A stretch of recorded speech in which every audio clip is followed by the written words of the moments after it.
teatralizar, que es el nombre del libro que vamos a presentar esta noche. Más bien que presentar al libro, vamos a presentar al autor de ese libro, que en realidad contiene un montón de obras, casi toda tu obra, casi toda la obra, Daniel Fermani, que está aquí al lado mío. Él me pasó la introducción de Teatro para Teatralizar para ir empapándome un poquito de qué venía este libro, ¿no? Y yo tomé 2 o 3 cositas porque la idea mía, y lo conversé con Daniel, era no hacer una charla formal y académica, sino una entrevista pública. Una entrevista pública en la que participen ustedes también. Así que enseguida, no sé si vamos a pedir que, no ahora, pero enseguida que prendan la luz de la sala para que todos podamos charlar, intercambiar a partir de lo que Daniel nos va contando. Pero sí quería introducir un poquito al universo, a su universo personal, no solamente teatral, sino humano y filosófico. Entonces marqué un par de parrafitos para leerles, que dicen: empecé a hacer teatro a los 16 años. Hoy voy camino a cumplir 45 años de vida en el teatro. De ese prolífico y polimorfo casi medio siglo, he pasado más de la mitad preguntándome e indagando cuál podría ser o debería ser el teatro de la posvanguardia, de la posmodernidad, en fin, del siglo XXI. Dice él, cuenta: yo procedía de una escuela teatral clásica en la actuación y en la dramaturgia. Si bien nunca estudié teatro formalmente, hoy no la llamaría tanto clásica como anticuada. Tengo que decir que estoy al lado de Daniel porque coincido plenamente con su mirada del teatro. Después de realizar varias experiencias como actor, pocos años después me autoexilié en Italia como consecuencia de la desazón que me había dejado la dictadura. Y por mucho tiempo me dediqué a ser únicamente espectador de teatro. Eso fue hasta que descubrí los textos de Heiner Müller, y en especial su máquina Hamlet, que destrozó a dentelladas toda mi tradición y mi práctica en la escritura dramática. Paralelamente comencé a acercarme a la filosofía, no puedo llamarla de otra manera, de Grotowski, y no pude nunca más distanciarme de su visión espiritual, de su generosidad y su dulzura severa y a la vez inefable, con las cuales él enfrentaba la tarea de la investigación teatral.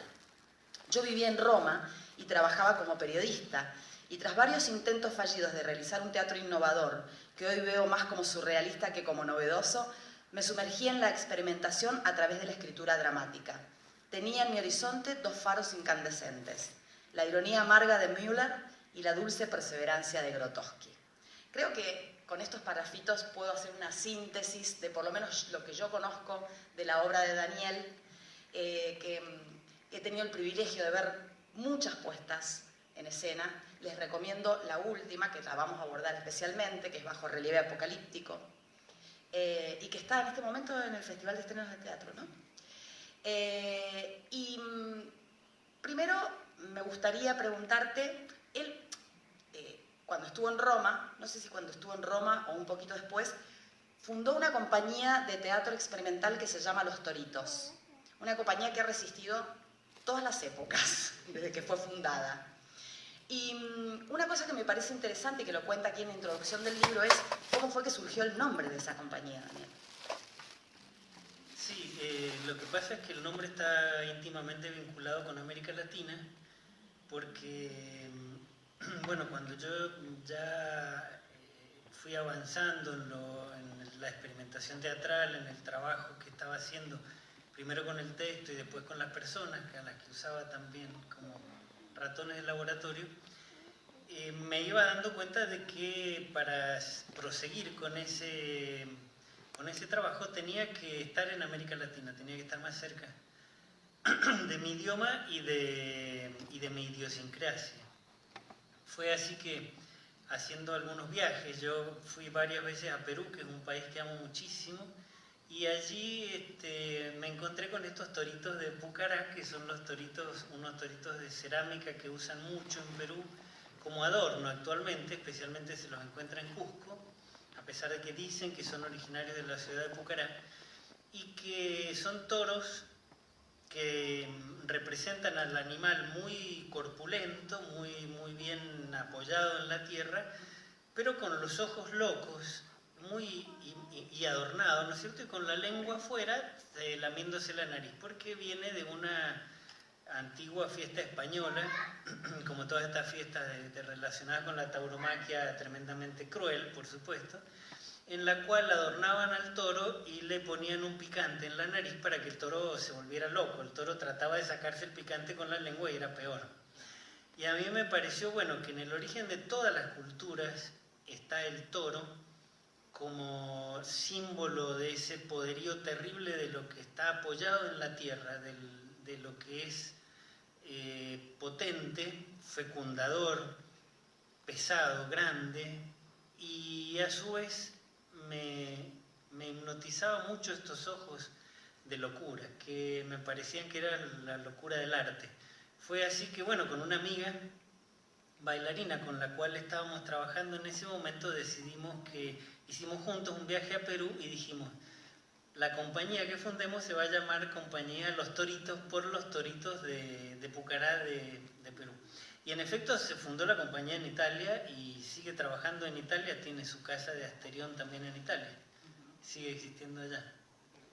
Bueno, quiero contarles que con la compañía Los Toritos, Daniel, bueno, mira, lo vamos a sacar de acá. ¿Escuchan si hablamos sin micrófono? Más o menos. Bueno, la compañía Daniel está, como él dice, actualmente en Italia, pero también aquí en Mendoza, es bifronte. Bifronte, sí, es binacional, tiene la doble nacionalidad. O sea, que tiene pasaporte de la Comunidad Europea. Bueno, yo quería preguntarte cómo esta idea del toro, de ese toro afincado a la tierra, pero con los ojos mirando más allá de la tierra, se ha ido trasladando a lo largo de tu obra, porque si bien cada puesta ha tenido una poética diferente en la escena, cómo en la escritura eso ha tenido presencia de una a otra obra. Claro, fíjate que lo del toro no es solamente el elemento masculino, porque yo me refería también al origen de la cultura humana, en especial, bueno, la primera civilización de la que nosotros tenemos vestigios arqueológicos concretos que son la escritura, que son los sumerios, y a donde está esta figura, perdón, del toro o del buey, cuyos cuernos encierran a la luna. Eso también me interesaba mucho porque la luna fue evidentemente la primera divinidad que ha sido femenina y que nos habla de una época humana anterior a la que nosotros conocemos desde los sumerios en adelante. Y bueno, ese encerrar los cuernos en la luna es también en un cierto modo apoderarse del inconsciente y de lo que significa todo ese mundo difícil de explorar, pero más difícil de traducir, de llevar a palabras, ese mundo que está siempre presente, como si estuviera sobre nosotros, pero al cual tenemos difícil acceso si no es a través de metáforas y de imágenes. Y es por eso que a través de todas las obras yo he tratado de que los personajes digan cosas que a veces ni siquiera ellos mismos podrían explicar racionalmente. Bueno, la primera obra de Daniel, o por lo menos la primera que yo tengo referencia, es Renfield, vasallo del conde Drácula, que me acuerdo fue en la Sala Lita Tancredi, ¿no? ¿Conocen la Sala Lita Tancredi? Sí. Bueno, allí fue Renfield. ¿Cómo surgió esa obra? ¿Fue la primera? No, bueno, la primera obra que hicimos así con este grupo, la Compañía de los Toritos, se llamaba Odiseus. Y era el viaje de Ulises, especialmente a través del infierno, buscando las respuestas que él necesitaba para poder volver a su patria Ítaca. Renfield, vasallo del conde Drácula, en cambio, me inspiró mucho este personaje de Renfield, que aparece en la novela de Bram Stoker y también aparece en la película de Scorsese, que es el loco que está anunciando el fin de la humanidad. Porque nadie le cree a ese loco que come moscas, y el loco está diciendo a mi parecer, que si todos seguimos como vamos y por el camino como vamos, vamos a terminar realmente destruidos y va a venir un monstruo y nos va a devorar a todos. Ese monstruo es el maestro, que él llama, que bueno, va a ser el conde Drácula. Entonces en la obra yo lo único que pongo es a este loco que está con una camisa de fuerza anunciando permanentemente que viene la destrucción y que la destrucción viene inevitablemente porque nadie cambia, la humanidad no cambia y no tenemos salvación. Por lo tanto, él tampoco va a poder salir de su manicomio, de su encierro, y sufre este mal de Casandra que nadie le cree. Claro. ¿Y lo inconsciente ahí cómo está operando en ese personaje o en esa obra? Bueno, ahí lo inconsciente está incluso con un cierto desdoblamiento porque hay una guardiana que lo cuida y que a veces repite lo que él dice y a veces incluso le canta canciones de cuna como si este loco fuera un poco un niño, ¿no es cierto? Y el loco, yo creo que, bueno, lo inconsciente es totalmente difícil de definir, pero me parece que él por momentos habla con un gran uso de la razón, habla con mucho fundamento, pero por otros momentos delira totalmente. Y no se sabe cuál de los dos discursos es el más contundente, porque ese delirio es tanto o más lacerante que su razonamiento. Y la guardiana, bueno, que por ahí incluso le pega, lo castiga, lo arrastra con cadenas, lo hace caminar arriba de hielo, bueno, le pasan muchas cosas a este Renfield. Termina también un poco adentro de esta atmósfera onírica de ese loquero o de esa celda, y ella también termina en un cierto modo haciéndose portavoz del mensaje que es el fin del mundo. ¿Podés prender la luz de la sala? Le pedí que prenda la luz de la sala porque no quiero ser la única que pregunte. Estaría bueno que entre todos vayamos construyendo una idea, que él nos vaya construyendo una idea a partir de nuestras preguntas, ¿no?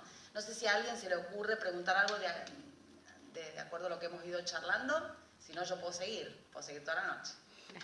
Bueno, la otra obra que yo recuerdo después de Renfield, después te voy a pedir que nos expliques un poco esta idea de lo experimental en el teatro y esta idea de buscar el teatro de la posmodernidad o del siglo XXI, ¿no? De la posvanguardia. Pero la otra obra que yo recuerdo haber visto sobre la escena después de Renfield fue Tridimensional Magdalena, que es muy diferente en su poética. Te vas a otro lugar completamente distinto, yo diría de una belleza tan sutil, ¿no? De este Renfield que se arrastraba, que le pasaban que las cadenas, me acuerdo de las cadenas, a una cosa de tanta sutileza, de tanta belleza poética. ¿Cómo fue ese salto, si es que lo hubo, o te lo planteaste así? Bueno, para tanta gente que por ahí me dice que soy machista, misógino, que no soporto... Sí, un montonazo de cosas. Sin embargo, Tridimensional Magdalena proviene de estudios míos personales que yo hice sobre la historia de la mujer todavía cuando vivía en Italia, o sea, años antes de venir a la Argentina, yo ya me había interesado por la historia de la Magdalena. Es más, bueno, en ese momento, teniendo la posibilidad, viviendo en Europa, había visitado todas las obras de arte que se referían a la Magdalena, todas las iglesias destinadas a Magdalena, los mitos, etc. Y allí fue cuando empecé a tomar conciencia de lo que había sido la historia de la mujer durante el cristianismo. Me pareció fascinante, fascinantemente espantosa, por supuesto, terrible. Antes de que surgieran todos estos movimientos de feminismo y etcétera. Y cuando llegué aquí, bueno, hubo 3 chicas que vinieron a trabajar conmigo después de los actores italianos de Renfield y les propuse que nos pusiéramos a estudiar teología, pero teología escrita por mujeres, que hay una corriente teológica escrita por mujeres muy interesante, donde nos encontramos otra mirada diferente sobre la historia especialmente del tránsito de Jesús en el mundo, en los 4 evangelios, y también todo lo que la historia de la mujer en el Antiguo Testamento. Claro, nos pusimos a estudiar, estuvimos 2 años trabajando con eso y nos encontramos que queríamos ir mucho más allá del Antiguo Testamento, llegábamos a los persas, sumerios, medas y etcétera. Pero ahí empezó a surgir esa obra tremendamente complicada que es Tridimensional Magdalena, porque yo quería hacer una Magdalena y tenía 3 actrices. Y no fue solamente por esos requerimientos escénicos, sino porque me pareció que había varios aspectos de la misma mujer que había que ver. Y que en la Magdalena confluían aspectos femeninos que habían sido atribuidas por la mirada masculina y por la consideración de la Magdalena a partir de la institución de la Iglesia.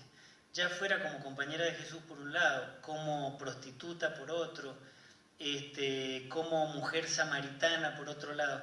Así fue que trabajamos estas 3 mujeres e hicimos una obra de una complejidad verdaderamente hoy en día la veo bizantina, muy muy compleja, muy difícil de interpretar porque estaba tan llena de cosas que creo que ni yo mismo ahora podría desenmarañar la gran cantidad de material que había allá adentro, pero trabajamos mucho tiempo, fue un trabajo bellísimo, con danza, con canto, donde investigamos incluso danzas de iniciación de las mujeres en África, en pueblos africanos.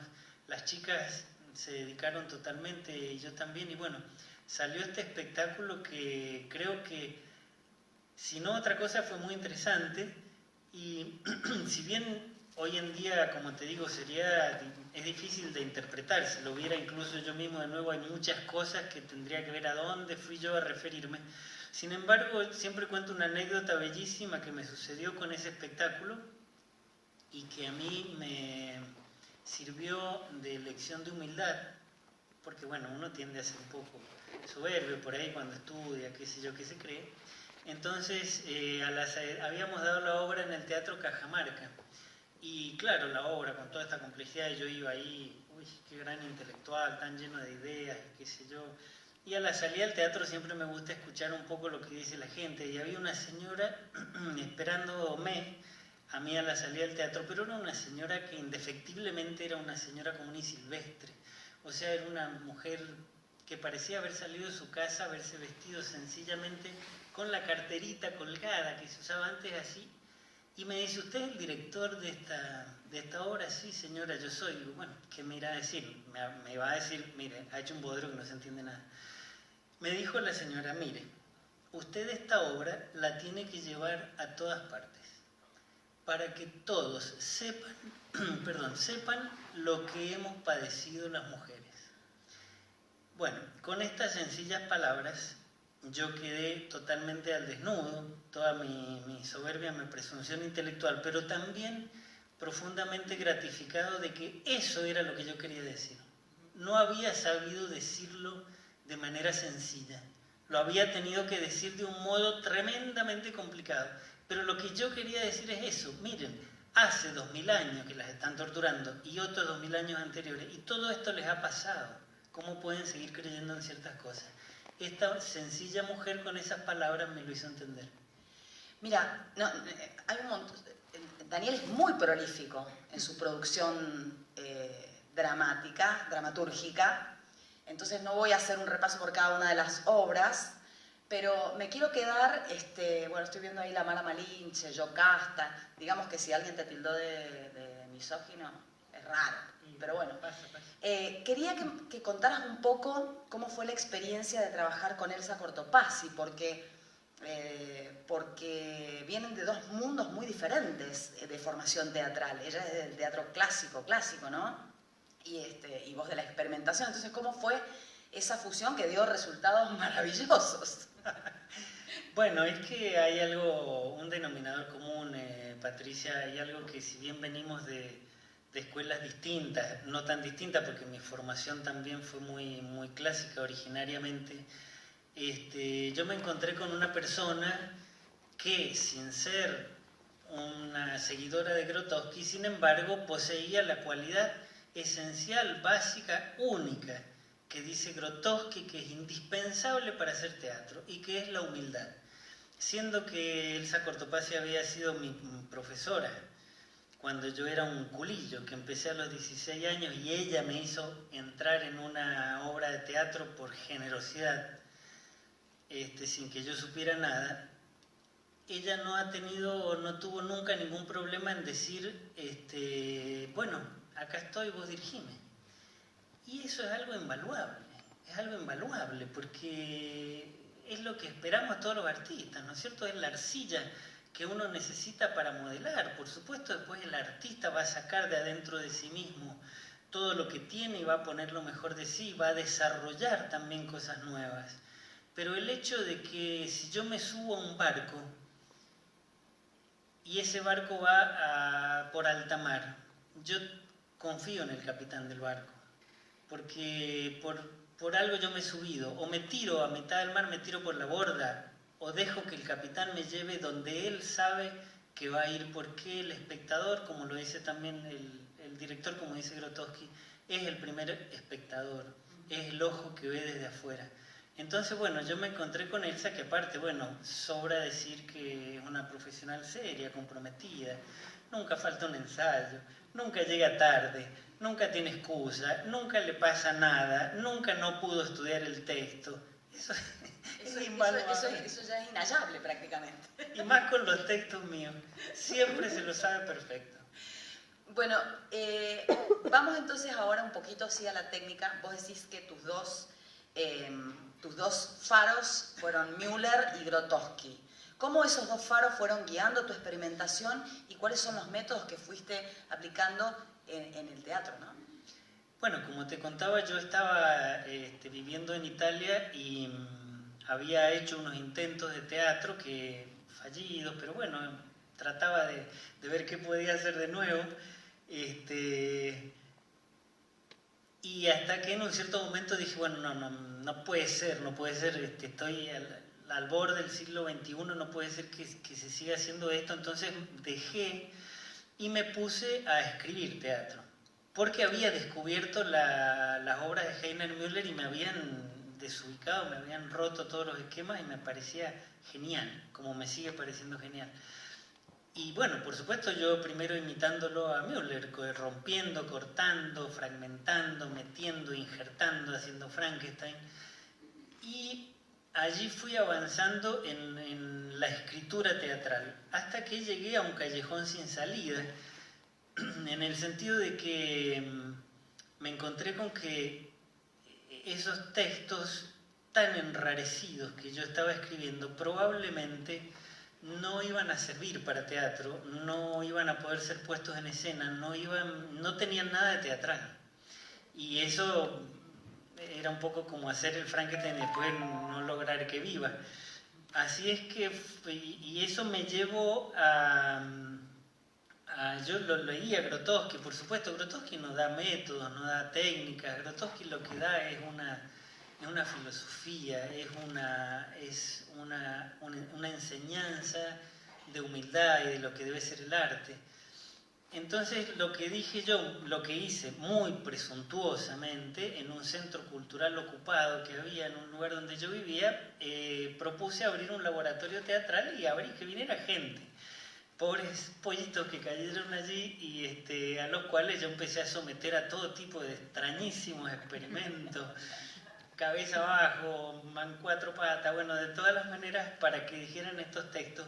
Y esto me sirvió, porque me sirvió para demostrarme, en primer lugar, que el teatro estaba vivo y que prescindía de mí, que el teatro vivía con una fuerza propia como siempre, como nunca.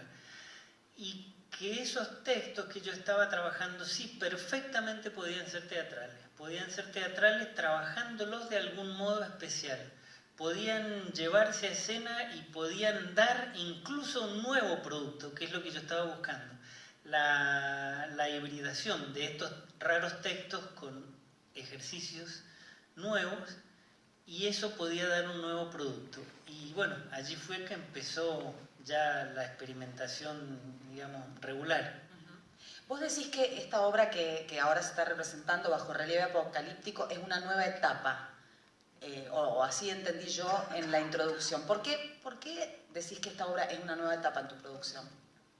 Bueno, esta obra tiene características bastante especiales porque fue introducida de manera muy contundente la danza Butoh, que es una danza japonesa. Yo siempre tuve la tendencia hacia la danza porque me parece el lenguaje teatral más hermoso que hay y porque obliga también al actor a expresarse con el cuerpo, una cosa que en Mendoza al menos no vemos. Vemos poquísimo, los actores no usan el cuerpo porque nadie les enseña a usarlo. Y entonces, bueno, eso ya es un aspecto de esta obra que la caracterizó. Por otra parte, la obra no ha sido escrita como las demás obras con un tema preconcebido, prefijado, en el cual yo trabajaba de manera solitaria, sino que también fue surgiendo un poco del trabajo, del laboratorio que yo llevé a cabo con el actor y que a mí me iba inspirando cosas. Por eso la obra, si vos mirás el texto, está prácticamente escrita como una poesía. ¿La han visto la obra? Sí. Bueno, pero conocen un montón de Daniel Fermani, ¿no le van a preguntar nada? Bueno, Daniel no solamente es raro para hacer teatro. No solamente es raro para hacer teatro, sino que también es medio, ¿cómo diríamos? Un tirador de bombas, podríamos decir. Un tirador de bombas en el contexto en el que estamos. Porque Mendoza, no sé si ustedes saben, es un lugar particular, ¿no? Y entonces, en ese contexto, el pensamiento, esto que estoy diciendo es una opinión mía, el pensamiento de Daniel, el planteo de Daniel, la forma de mirar el arte y lo escénico, su forma de escribir, su forma de plantar la obra sobre el escenario, es inusual. Y a los mendocinos que somos tan conservadores, lo inusual nos incomoda mucho. Entonces, suele ser resistido, suele ser, y para resistírsele, menospreciarlo o tirarlo a los márgenes o dejarlo que corra por un lugar en donde tratemos de no verlo. Son las conductas que... Esto estoy diciendo me hago cargo, ¿no? Es mi opinión respecto de Mendoza y de nuestras prácticas cotidianas. Entonces, en ese contexto, la verdad es que la persistencia que vos has tenido, Daniel, de seguir insistiendo en irrumpir en ese conservadurismo y en esa necesidad de ocultar lo que puede incomodar, es algo que yo personalmente he admirado mucho, más allá de tu poética teatral. Y bueno, siempre que nos juntamos con él charlamos mucho sobre lo cultural en Mendoza, la necesidad de cambiar los paradigmas políticos, de gestión, de mirada. Y hoy, hace un ratito, antes de empezar la charla, estábamos justamente hablando de eso. Y quería preguntarte al respecto, no quiero que se termine la charla sin que vos nos des tu parecer respecto a esto que yo misma estoy afirmando. Bueno, Patricia, gracias. Sí, bueno, después de casi 20 años que hace que vivo en Mendoza y de sentirme decir que lo que yo hago no se entiende, que las obras son un bodrio, que nadie quiere ir al teatro a pensar nada y a que le planteen problemas, sino por el contrario entretenerse y divertirse, lo cual también es muy lícito. Yo seguí insistiendo con el teatro experimental, eso me costó muy caro, me costó quedarme fuera de todos los circuitos, circuito académico, Universidad Nacional de Cuyo, circuito institucional, Instituto Nacional del Teatro, circuito cultural, Ministerio de Cultura, Secretaría, como se llame. Siempre estuve fuera de esos circuitos, si bien con alguna invitación así esporádica como para reconocer que yo todavía estaba vivo, pero sin dejarme entrar a formar parte de ninguno de esos cuerpos porque evidentemente es muy molesto este tipo de teatro, ¿no? Quién sabe cómo, pero es muy molesto o yo soy molesto. La cuestión es que la política cultural no existe, no es que no exista en este gobierno, no existe como política cultural, lo que hay siempre es una política económica, y la política económica trata a lo cultural como uno más de sus productos y por lo tanto va administrarlo de ese modo. Yo no pido que venga ninguna institución oficial a decir, ven, el pueblo tiene que ir a ver el teatro experimental, que no estamos en la Atenas de Pericles, desgraciadamente. Pero sí podría propiciarse más el desarrollo y el apoyo al teatro mendocino, que no es todo de la mejor calidad, pero hay muy buen teatro también, muy buenos actores, muy buenos directores, muy buenos dramaturgos. No todos tienen que hacer experimentación teatral, algunos hacen otras cosas que son muy buenas también. Por lo tanto, nos encontramos siempre que estamos en pugna y siempre nos encontramos que estamos remando contra la corriente, de no ser que nosotros quisiéramos hacer, bueno, cosas así muy, muy dentro de lo que es la tradición cultural, llamémosle así, mendocina, como son las fiestas de la vendimia u otro tipo de manifestaciones culturales que ya son premoldeadas y que ya tienen sus características y que no nos van a requerir tampoco un riesgo intelectual, pero nos pueden traer sí una ganancia monetaria, eso estaría. Cambiamos el autito. Cambiamos el auto, qué sé yo, bueno, algo de eso sería. De todas maneras, los artistas tenemos que luchar y vamos a luchar contra todos los gobiernos. Siempre nos vamos a quejar de todos los gobiernos porque nunca, desde que yo tengo uso de razón, hay un ministro de Cultura, un secretario de Cultura, un ministro de Educación que sea un artista, que sea un educador, que sea un creador. Y no digo que tenga título, porque hay gente que tiene título, pero no, eso no quiere decir que dé clase, que sepa lo que es ir a dar clase, que sepa lo que es la realidad del docente, que sepa lo que es estar en un teatro limpiando el baño 5 minutos antes de que entre la gente porque no hay nadie que lo limpie, que sepa lo que es estar en su casa cosiendo una camisa vieja porque no tenemos vestuario para hacerle a los actores, que sepa lo que es dar la obra para una sola persona. No tenemos a nadie, ni hemos tenido en los cargos políticos. Porque la cultura depende de la política, lo cual está muy mal. Pero así es, esas son las cosas. De todas formas, Patricia, bueno, y para concluir esta conversación que me ha encantado, con esta recopilación de las obras de teatro, este es el primero de los volúmenes que por allá veo mi editor. Yo voy a alargar así como que va a publicar 4, porque ya le dije ahora, me dijo voy a publicar 3, yo le dije, pero es que ya cuando llegue al tercero yo ya voy a tener más obras, entonces así como que lo voy convenciendo que haga más. A mí me prometieron la cajita. Una cajita que no es feliz.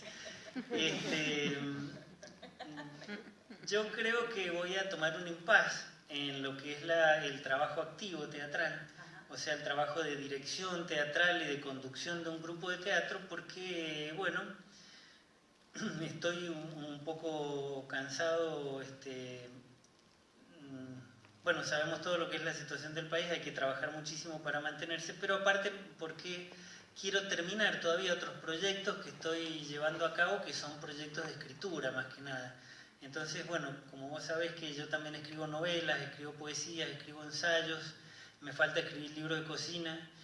Quisiera terminar también un poco de esos proyectos, por lo tanto hacer un impasse ahora en lo que va a ser el trabajo teatral activo, o sea, estar arriba del escenario.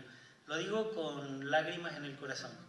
No es una decisión que a mí me resulte fácil, ni que la quiera hacer, ni que, bueno, si viene alguien y me dice, mira, vas a tener la sala Vilma Rúpolo para que vos hagas tus obras, por ahí me convence. Pero bueno, los años tampoco son papel picado y siento que tengo que administrar mi tiempo para terminar cosas y terminarlas bien. No quiero dejar nada a mitad de camino o mal hecho. Más que nada por amor propio, para que no tengan después un recuerdo muy feo mío. Así que con esta colección de obras de teatro se va a cerrar una etapa.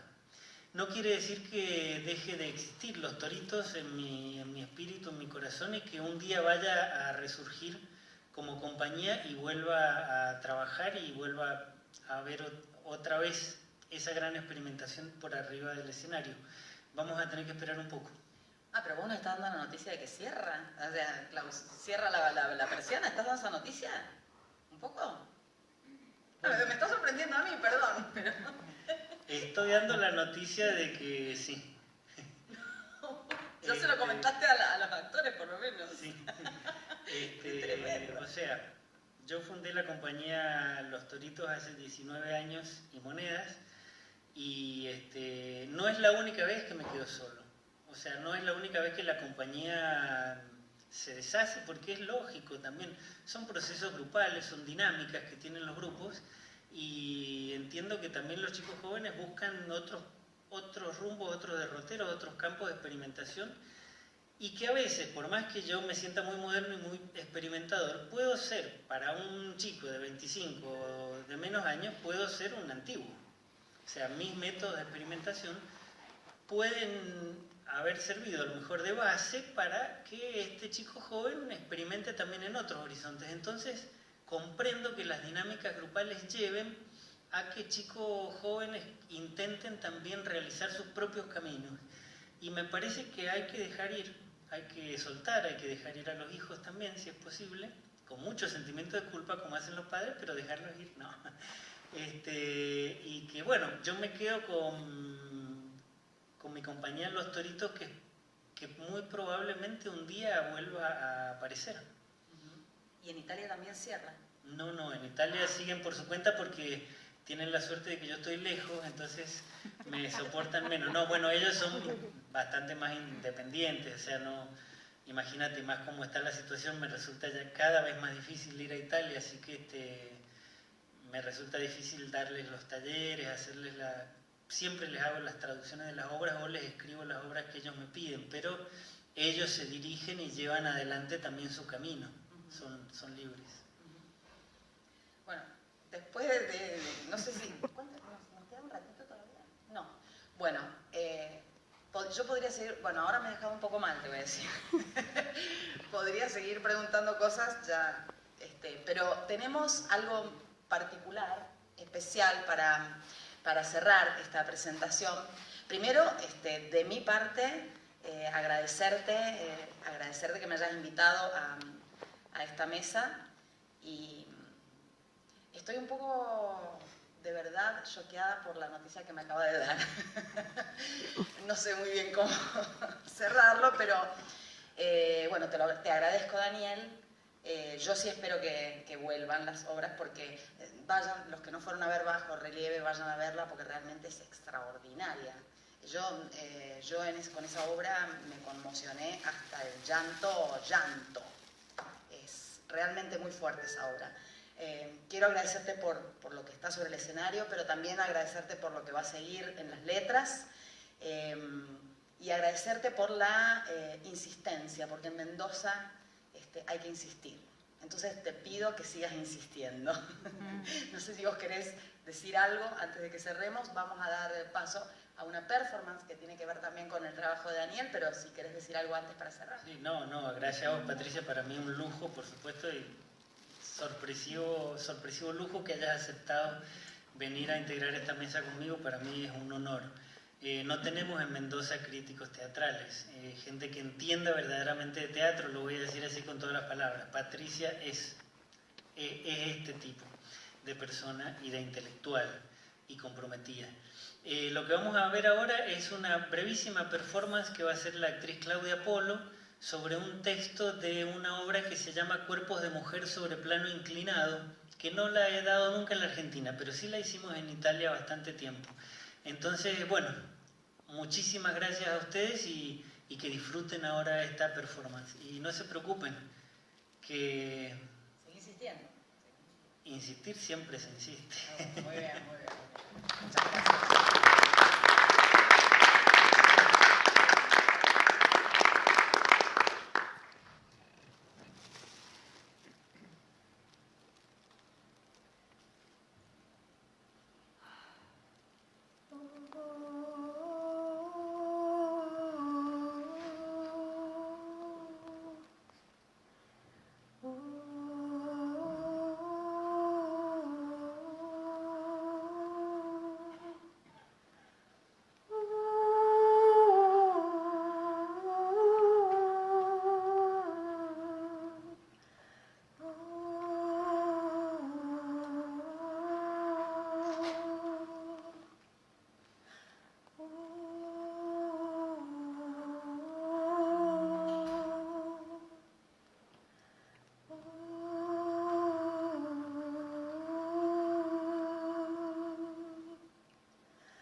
Ojos abrir no quiero ya. Abrirlos un día me costó la vida. Sueño decís que vivo, porque para vos vida querés. ¿Y para mí? ¿Para mí qué? Yo, mujer también soy.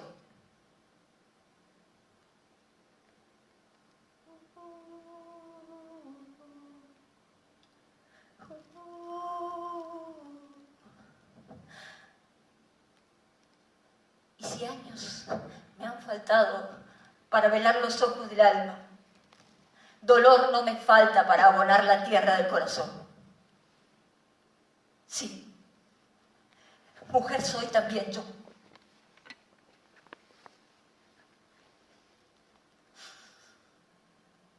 ¿Qué pecado significa ser hija?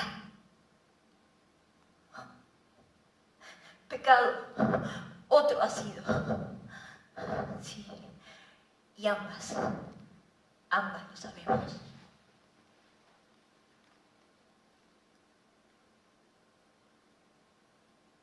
Si abro los ojos, veo lo que vos misma no querés que vea. Y si te veo, acaso, con eso, cambio algo. Cambio lo que siente mi corazón, lo que mi alma tritura en este silencio al que se me condena.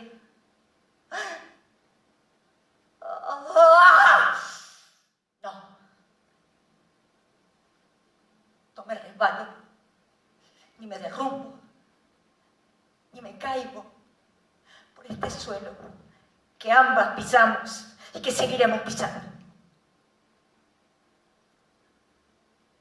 Aunque una de las dos, sí, una de las dos debería resbalar y caer y desaparecer y dejar que la vida, que la otra,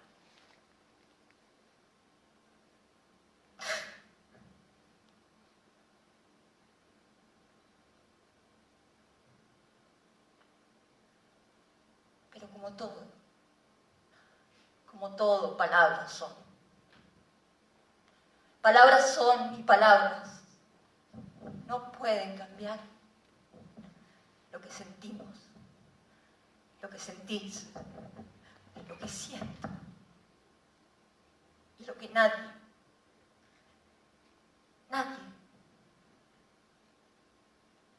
puede cambiar.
qué lástima que no nos dejan estar más, porque la verdad es que estaría bueno que charlemos un poco.